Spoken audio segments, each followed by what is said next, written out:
Alors ce rendez-vous, évidemment, la question a été posée au LR et notamment à Valérie Pécresse. On va écouter Valérie Pécresse qui était notre invitée des 4V ce matin. Et quand on lui demande ce qu'elle pense d'un rendez-vous Bardella-Sarkozy, voilà sa réponse. On ne peut pas m'allier avec quelqu'un qui veut la retraite à 62 ans et qui ne vote pas le bouclier de sécurité. Donc il fallait pas le recevoir. Mais pour Nicolas Sarkozy, le sujet, il est plus personnel et vous le savez.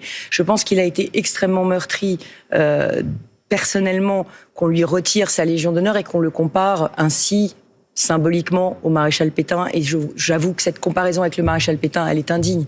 Parce que moi, je me souviens quand même de Nicolas Sarkozy, grand président de la République.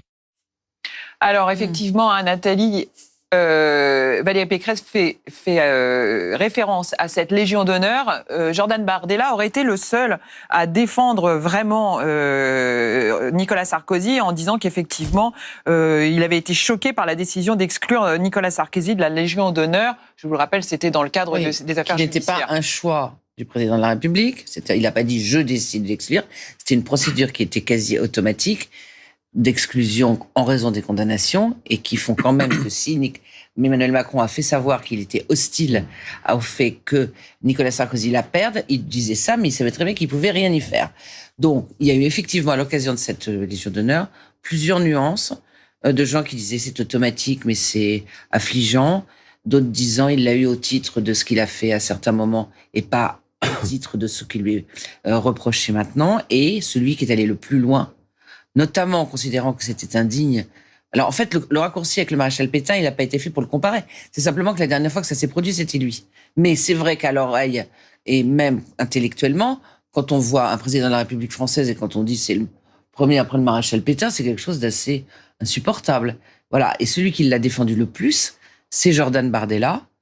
Et avec autant de... Mais vous savez, François Hollande, par exemple, a été en disant c'est triste, il a laissé entendre qu'il n'était pas favorable à ça. Donc il y a eu vraiment tout un échiquier, enfin toute une palette extrêmement différente de réactions. Mais c'est vrai qu'a priori, Jordan Bardella était correct avec Nicolas Sarkozy. Et donc ça a touché visiblement Nicolas Sarkozy, d'où ce rendez-vous, Baptiste Fournier, d'où ce rendez-vous qui est jugé donc pas amical, mais cordial. Comment l'interpréter ce rendez-vous ? Ce qui m'impressionne avec Nicolas Sarkozy, c'est que ça fait 13 ans maintenant qu'il a quitté ses fonctions de président de la République. Il arrive encore à exercer une forme de magistère au sein de la droite. Et il aime ça. Et oui, il aime ça, une forme d'autorité. Et il faut le dire aussi, Jordan Bardella a toujours assumé être très admiratif de la campagne qui avait été menée en 2007. Lui aussi a son propre agenda. Marine Le Pen a laissé entendre pour la première fois qu'il pourrait être demain le candidat du Rassemblement national. Et donc, son espace politique n'est pas le même que celui de Marine Le Pen. Et il n'a pas la même visée électorale par rapport à sa manière éventuellement d'envisager de faire campagne. Donc, Nicolas Sarkozy, d'un côté, montre qu'il continue à exercer une forme d'influence au sein de la droite et des droites. Et Jordan Bardella vient prendre des conseils dans la perspective de se préparer pour la prochaine échéance présidentielle. Et il dit, ça veut dire, vis-à-vis de l'électorat du RN et aussi de l'électorat du LR, qu'est-ce que ça peut avoir comme influence finalement que ces deux hommes se rencontrent ? Alors, ça va servir et ça peut servir au conditionnel, bien entendu, à Jordan Bardella. Ce qu'on constatait déjà dans le baromètre d'image du Rassemblement national qu'on réalise pour Le Monde, c'est que Jordan Bardella commençait justement à pouvoir bénéficier d'une image plus favorable, notamment du côté des Républicains.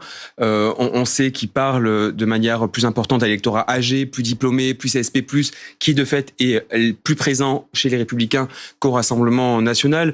Donc effectivement, il peut en tirer profit. Après, attention, à date, c'est pas sur la rencontre de Nicolas Sarkozy qui pourra finalement obtenir... Il peut pas gratter des voix ? Pas là-dessus. Vraiment, la question qui est clé autour de Jordan Bardella, c'est celle de sa crédibilité et de sa solidité politique, mais aussi programmatique. Donc, effectivement, c'est toujours bon à prendre d'avoir pas un soutien, mais de dire je parle avec les gens qui comptent. Et effectivement, Nicolas Sarkozy. Ça le fait jouer dans la cour des grands. Exactement. Ça le positionne. Ça le positionne là où. Ça peut pas être mauvais. Exactement. C'est pas mauvais, mais en même temps, ce n'est pas forcément suffisant à date encore une fois pour pouvoir aller parler de manière un peu plus sereine aux électeurs du Rassemblement de LR qui ont été échaudés quand même malgré tout par la dissolution, avec le sentiment aujourd'hui que le RN n'est pas encore capable d'accéder au pouvoir, que le RN n'est pas encore capable d'avoir une feuille programmatique assez claire à proposer aux Français. Il disait qu'il était capable de le faire en cas de dissolution, il ne l'a pas fait. Donc attention, c'est une première pierre, mais le chemin n'est pas du tout encore atteint. Et Valérie Lecable, pour les électeurs du Rassemblement national qui ont tendance quand même à penser que c'est un peu tous pourris, et Nicolas Sarkozy a participé peut-être à cette idée et qui a fait basculer des électeurs de droite traditionnels vers le Rassemblement national. Qu'est-ce que les électeurs du Rassemblement national peuvent imaginer lorsqu'ils voient ce rendez-vous?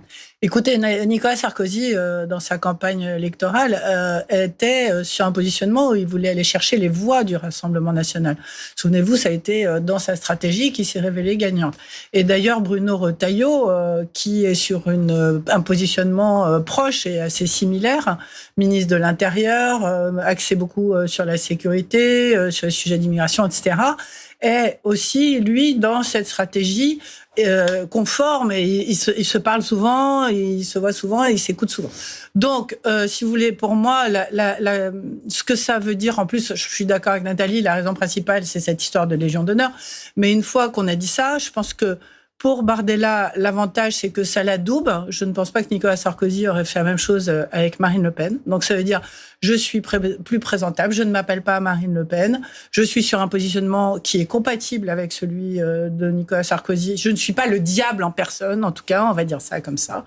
Donc, pour Bardella, c'est incontestablement une reconnaissance qu'il appartient au monde politique, alors qu'il a 29 ans et qu'il est ce sera peut-être lui dans la course à la présidentielle.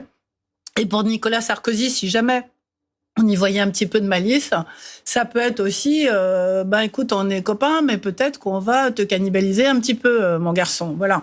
Parce que c'est la stratégie de Retailleau et que on va, attention, peut-être qu'il a entendu des choses qui l'intéressaient, peut-être qu'il a jaugé la personne, peut-être que, j'en sais rien, je suis pas dans sa tête, mais c'est pas complètement idiot de connaître celui qu'on a décidé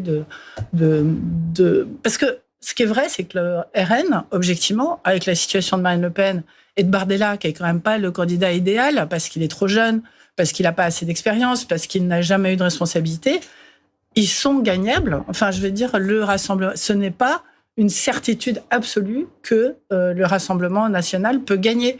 Donc, dans la nouvelle configuration dans laquelle il est aujourd'hui. Donc, voilà. Et Nathalie, moi j'ai été étonnée en écoutant le son de Valérie Pécresse tout à l'heure. Elle dit pas je suis choquée, c'est qu'un représentant de l'extrême droite rencontre un autre leader spirituel, j'allais dire. Mais elle dit non, moi je n'adhère pas au programme libéral en fait de Bardella. Elle l'attaque pas du tout sur le côté. Mais c'est fini ça. Enfin, c'est si fini, vous voulez, voilà, c'est ça. la période des ils sont infréquentables. D'ailleurs, ils ne parlent pas d'eux-mêmes en disant extrême droite. Oui. Et quand vous regardez dans les détails la façon dont Jordan Bardella s'exprime, il attend avec impatience que toute la période de la guerre de 40, que tout le monde, les derniers représentants de cette période soient disparus, enterrés, et qu'on lui ramène pas sans arrêt à la figure Vichy la collaboration et les hommes qui ont porté sur les fonds baptismaux le Rassemblement national. Donc, et vous vous rendez compte qu'il emploie finalement un vocabulaire de droite nationale, classique, qui pourrait être tenu par Laurent Wauquiez, et qui l'est d'ailleurs, et Bruno Retailleau. Donc, Jordan Bardella incarne en gros quelque chose qui se produira ou non, et je ne sais pas à quelle échéance, qui est une union des droites. C'est-à-dire qu'en gros, on prend la partie plutôt moins centriste de la droite, un Jordan Bardella qui effectivement est pour le libéralisme, ou plus au contre, et qui va gommer. C'est là la différence de positionnement entre Marine Le Pen et Jordan Bardella. Marine Le Pen joue la carte sociale, la retraite, un certain nombre de choses. Et Jordan Bardella est beaucoup plus libéral pour les pro-entreprises, considère qu'il ne faut pas forcément augmenter les salaires parce que c'est dangereux.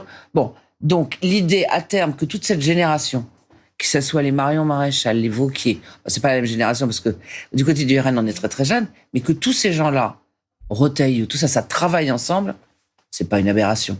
Donc c'est ça que ça veut dire ce rendez-vous. Ça veut dire que personne n'y perd. Nicolas Sarkozy a l'impression d'être important. Jordan Bardella joue avec les grands, il est plus à s'amuser avec les gens de second rang. Il se prépare au cas où, et le cas où est très fortement envisageable. Et ça peut pas faire de mal parce que quand même Nicolas Sarkozy, dans le panthéon des présidents, même si ça s'est pas très bien terminé, est quand même quelqu'un qui est crédité de la capacité. Après, on peut penser tout ce qu'on veut des affaires, mais au moins, avec le souvenir de la crise financière, sur un certain nombre de choses, c'est quelqu'un dont on sait qu'il est capable, que c'est pas quelqu'un qui a jamais exercé le pouvoir et qui est faible. Or, le manque de crédibilité est la première matière faible du Rassemblement national. Donc tout ça, ça peut pas faire de mal. On verra ce que ça donne. Et puis que ce soit cordial. Si c'était frappé, ça aurait été étonnant, si vous voulez. Parce on en arrive à trouver ça merveilleux. Mais vous avez dit un mot qui m'intrigue, Baptiste Fournier, je voulais que vous rebondissiez là-dessus, c'est union des droites, de ces droites-là. Ça veut dire que cet avenir-là peut se préparer. Par exemple, si le Rassemblement national ne gagne pas, un Bardella peut aller... on peut imaginer une union des droites avec un Bardella dans cette union des droites... qui fonctionnerait et qui serait l'avenir de la droite française ? Ce qui est certain, c'est qu'aujourd'hui, à droite et au sein des droites, on est dans un espace ultra compétitif. Si vous prenez des bornes qui vont de Édouard Philippe à Jordan Bardella, en passant par Bruno Retailleau, sans oublier reconquête d'Éric Zemmour, Laurent Wauquiez qui a encore son mot à dire, Gérald Darmanin, Marine Le Pen bien entendu, forcément, à un moment donné, il y aura du mouvement. Est-ce que Bruno Retailleau, et c'est peut-être ça le signal envoyé aussi par Jordan Bardella, est en train de reprendre une forme de leadership justement au sein de ses droites, avec cette expérience aujourd'hui qu'il fait valoir au sein du ministère de l'Intérieur, et se posera aussi la question pour Bruno Retailleau d'être dépositaire et comptable du bilan actuel du gouvernement ou non. Donc là aussi, on est dans une zone de risque. Mais ce qui est certain, c'est qu'il y a une recomposition de la droite et des droites. L'avantage qu'a Jordan Bardella, c'est qu'aujourd'hui, la marque Rassemblement national est très forte. Elle évoque une forme de radicalité, mais aussi une nouveauté n'ayant jamais gouverné. Donc, il a cet acquis-là, en fait, pour lui. Son sujet maintenant, en effet, ça va être d'envoyer des signaux de crédibilisation et de légitimité à pouvoir demain, éventuellement, prétendre plus haute fonction. Il dit, je pense, à ce moment-là, au municipal. Donc ça veut dire qu'il n'y a plus de tabou, en fait. On peut imaginer que le RN, la droite LR, tout le monde s'associe et... Il n'y en a pas, c'est comme ça que ça se passe. Voilà, c'est comme ça que ça se passe. Mais là, avant, il y avait quand même une certaine pudeur à... Mais non, on ne va pas le savoir. On ne va pas aller regarder ville par ville ce qui se passe. Surtout entre le premier et le deuxième tour. Mais sur les... Il va y avoir dans tous les sens. Et ça a commencé des rapprochements de tout le monde avec tout le monde. Il y a 3 chiffres, je pense, qui sont assez illustratifs justement de cette porosité qui a déjà commencé et qui est déjà une réalité. C'est qu'aujourd'hui, vous avez une majorité de sympathisants LR qui sont favorables à des alliances avec le Rassemblement national au cas par cas.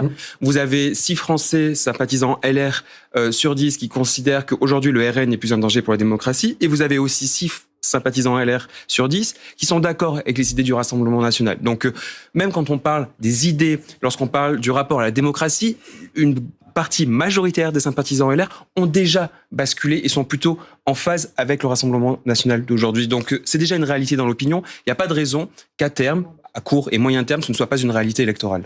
Mais ce qui est intéressant, c'est qu'on est en train d'assister à une recomposition globale, parce qu'actuellement, on a ce socle commun qui est composé des macronistes, des anciens macronistes et des LR, et on s'aperçoit que ça ne marche pas, qu'ils ne votent jamais la même chose, qu'ils sont désunis sur à peu près tous les textes, et que ça ne fonctionne pas.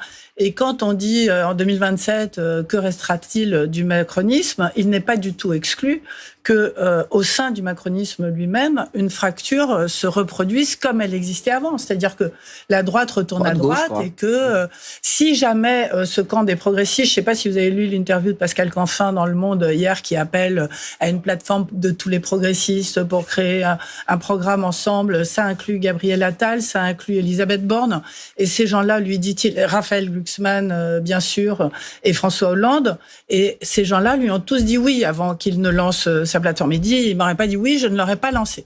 Donc, on peut aussi assister. Vous savez que 35% des socialistes ont de la sympathie et de la popularité pour Édouard Philippe. Ils sont absolument pas opposés à Édouard Philippe. Donc, on peut tout à fait voir que tout va dépendre aussi de comment ça se passe à gauche par rapport à tout ce qu'on a dit tout à l'heure. Mais c'est sûr que ces gens-là, je ne suis pas sûre que Gabriel Attal se retrouvera avec un Bruno Retailleau aux côtés de Jordan Bardella. Donc, il va y avoir des recompositions extrêmement importantes qui vont se passer. Après, aux élections municipales, juste un mot, le Rassemblement national grignote. dans les territoires des places. Ils ont déjà grignoté des places en 2020 et ils veulent en grignoter davantage cette fois-ci. Donc, ce qu'il va falloir regarder, c'est est-ce qu'il va y avoir des alliances, effectivement, de désistement, effectivement, au deuxième tour, mais aussi en faveur de candidats du Rassemblement national, parce qu'ils veulent être élus. Comme LFI veut avoir des élus, ils vont avoir Sophia Chikirou à Paris, ils vont avoir Delogu à Marseille, ils vont avoir tout un tas de gens qui vont pas gagner, mais qui vont vouloir s'installer dans les métropoles.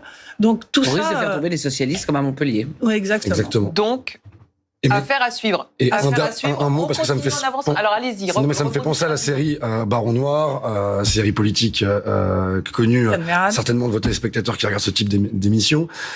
Faut se souvenir un fait, et Benzekri a souvent une forme de pression.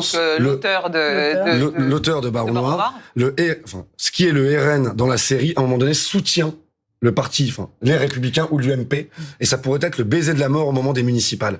Et je pense que le RN aurait tout intérêt, dans la perspective des municipales, à soutenir les Républicains pour finir de se normaliser. Affaire à suivre.